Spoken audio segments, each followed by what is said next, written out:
It was supposed to be just another flight, a routine business trip. I boarded the plane, settled into my first-class seat, and pulled out my laptop to get a head start on the meetings ahead.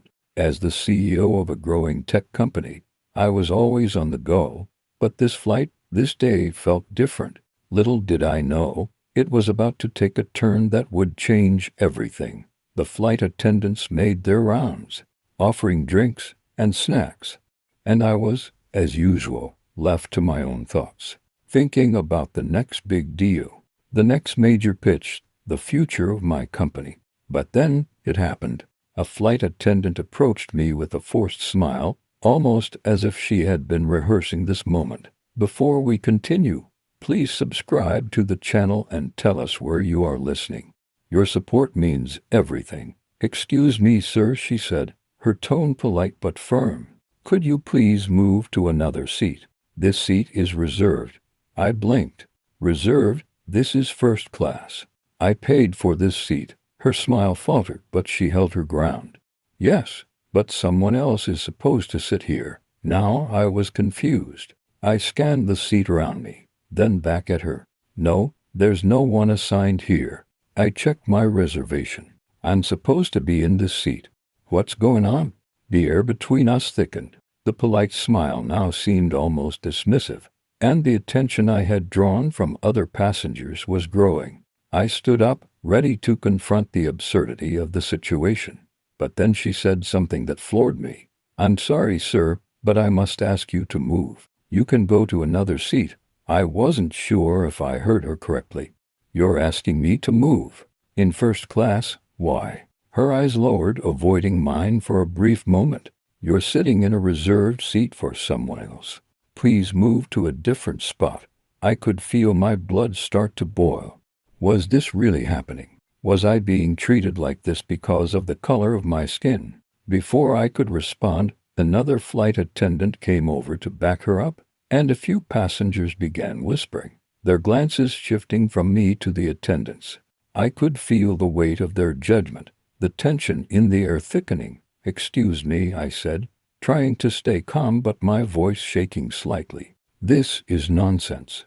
I'm not going anywhere. One of the attendants, a woman in her late 30s, leaned in and said, Sir, please move now or we'll have to escalate this. Escalate?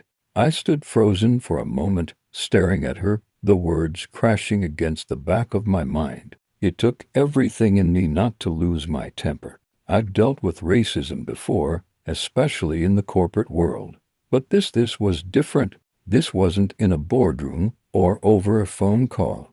This was in public, on a flight, and it felt intentional. The cabin felt smaller, and the stares from the other passengers felt heavy, as if they were waiting for me to back down. I've been a CEO for years, dealing with board meetings, high-stakes negotiations, and multi-million-dollar contracts. But none of that prepared me for the humiliation I felt in that moment. Finally, the flight attendant added, We can't let this go on. Please move now. That was the breaking point. My blood was boiling, my pulse pounding. I stood tall, my mind racing. No, I wasn't going to let them treat me like this. Not this time. Not in front of everyone. I turned to the flight attendant who had spoken first and said, If you want me to move, then fine. But I'm not just moving to another seat. I'm not going to sit down and ignore what's happening. You just asked me to leave a seat in first class that I've paid for, and I'm not going to let this go unnoticed. She looked at me wide-eyed, unsure of what I was about to do next. I made a decision right there and then. I want you to call the captain. Right now. The moment the captain was called, the tension in the air shifted. You could feel the ripple of whispers throughout the cabin, passengers craning their necks to see what would happen next. Some were uncomfortable, but most seemed intrigued by the unfolding drama. Minutes later, the captain appeared, his expression unreadable, as he walked toward me. The flight attendants briefed him on the situation in a hushed tone, and I could tell from the way he glanced at me that he was trying to figure out how to diffuse this without drawing too much attention. "Good afternoon, sir," he said, his voice calm but stern. We've had some complaints about your seating, and I'm afraid I'm going to have to ask you to move." I was done with politeness. Complaints? You're going to take their side without asking me what happened. His face tightened, but he stayed professional. "Please, I'm just trying to get this resolved. I'm asking you to move." I leaned in. "You want me to move after what just happened? After being told to leave a seat in first class that I paid for? Are you serious?" He seemed to hesitate. The passengers around us were watching closely, some even whispering to each other. He knew he was being watched. "You're escalating this, sir. Please just move to another seat," he said, trying to be firm but now looking uncomfortable. "I'm not moving," I said firmly.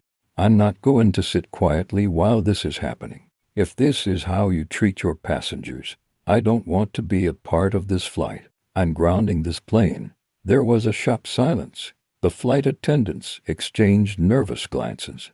The captain's face went pale, realizing I wasn't backing down. The murmurs grew louder as passengers started to talk among themselves. Then I did something that surprised everyone, including myself.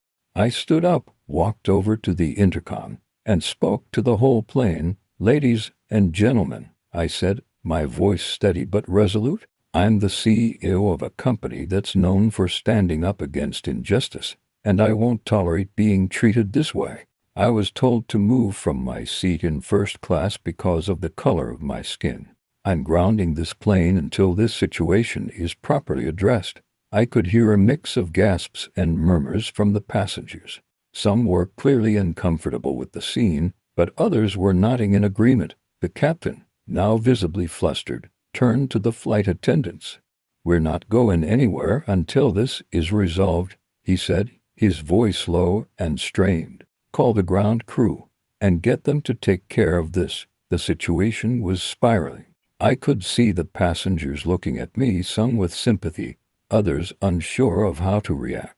But what mattered most was that I had drawn a line in the sand. I wasn't going to let racism slide. The ground crew arrived after what felt like an eternity. They seemed confused but were quick to assess the situation. They took one look at me, then at the flight attendants, and then began speaking with the captain. It took another 20 minutes before the captain returned, his demeanor now more respectful. He stood before me, his voice apologetic. "Sir, we've reviewed the situation, and I deeply apologize for the misunderstanding. There was an error in your seating assignment. You are more than welcome to remain in your seat." I stared at him for a moment, letting the words sink in. "I want to hear it from the head of your airline. I'm not letting this go until I have a formal apology and assurance that this will be addressed." The captain nodded. "I understand. I'll make sure the necessary steps are taken, and you'll receive an official apology." As he turned away, I sat back down, my mind still racing. It wasn't just about the seat anymore. It was about something much bigger, about the recognition that discrimination doesn't stop in boardrooms or behind closed doors. It's everywhere, and if we don't call it out, it keeps happening. As the plane finally took off, the weight of the situation settled in. I had stood my ground, and the airline had acknowledged their mistake. It wasn't a victory, but it was a step forward. As the plane soared through the clouds, I leaned back in my seat, feeling a quiet sense of satisfaction. Maybe, just maybe, this would make someone else think twice before letting racism go unchecked. And with that thought, I closed my eyes and waited for the next chapter.